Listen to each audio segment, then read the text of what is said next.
تصدقون اليوم راح ناكل زيونه والجادريه والسيديه، واحنا بنص العامريه. حيدوري علاوي سويتوا بمناطقنا يا ولد. اغرب اللفات مجربون بحياتك حتجربهم يم بي برجر. شباب اثنين محبين للأكل بعد التخرج قرروا يفتحون هذا المطعم المجكنا. خلينا نبديها بزيونه. زيونا نبديها ب2 برجر ولحم حظ ظهر. انت من القميص مبين فنون جميله. والله فنون جميله. لا بالخوه. واتفنن لك اليوم بالاكل. يلا اللفات اللي يسووها غريبة الاسم والشكل. شوفوا قبل لا نجربه اهل العامريه اذا مجربين بي برجر قولونا شنو رايكم.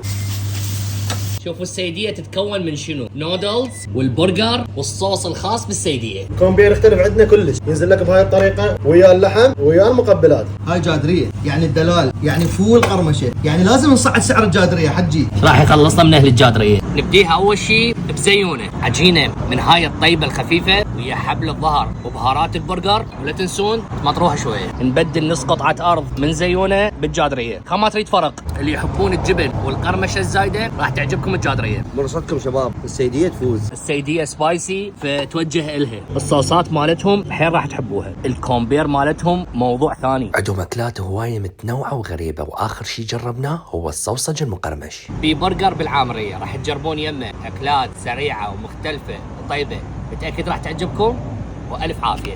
اليوم كنا بالعامريه خدم المطار بين شارع العمل الشعبي والمنظمه يم بي برجر.